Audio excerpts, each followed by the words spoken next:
I'm ready, and I'm gonna ask you some questions about money. Okay. Your first question is? How has money changed since you were a kid? Well, money doesn't buy as much stuff. Like when I was a kid, I could buy a chocolate bar for 45 cents. Oh.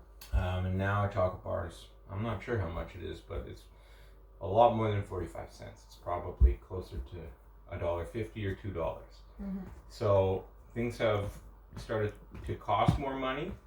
But the other thing is, when I was a kid, we had smaller money. We had like pennies, which we don't have anymore. And we also had $1 bills. And we actually had $2 bills. We don't have those anymore. Those are coins. So those are just a couple of ways it changed. Okay. My next question is, how much did your first job pay?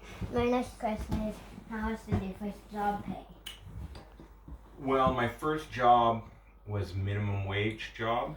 And I worked for a fellow who had made plastic things out of plastic here, and he hired me just to clean up around the shop, and it was $5, and I think it was $5.35 an hour.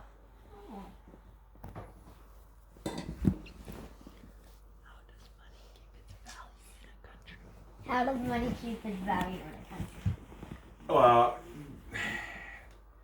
it's a very tricky question, but the money keeps value in a country when the country's economy does very good.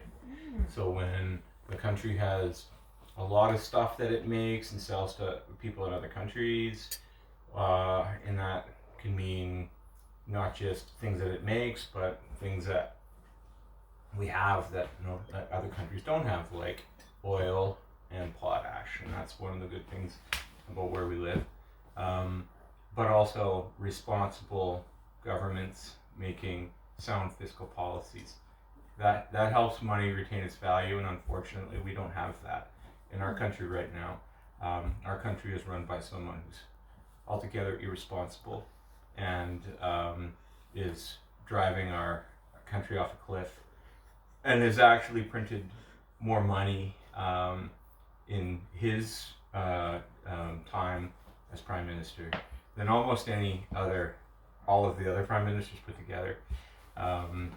Probably one of the worst things for the value of the Canadian dollar is Justin Trudeau. Where do you see money going in the future? Why do you see money going in the future? Well, I'll tell you where they would like to see money going in the future, and that is to have everything controlled by a computer. A few years ago, they stopped making pennies because it cost too much money to make a penny. A penny is only worth 1 cent, and it costs more than 1 cent to make a penny, so they just quit making them. I think they would like to phase out money and create like one type of money for the whole world.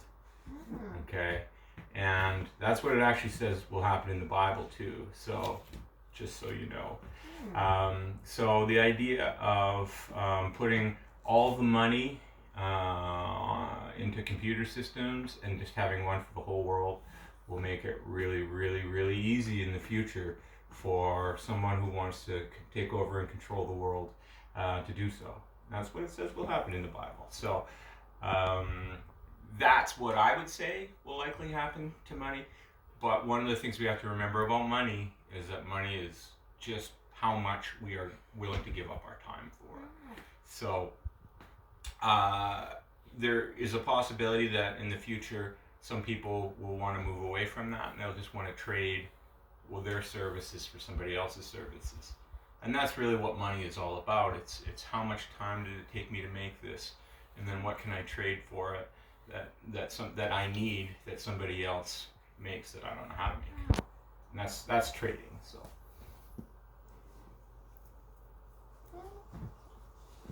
That's all the questions I have. Thank Can I tell you what? W has a 1 cent. Penny. That's why I'm always gonna ask her that. Dad, you know how W has a penny worth $40? Yeah. Have you ever seen one before? A penny worth $40? I don't know what's that one.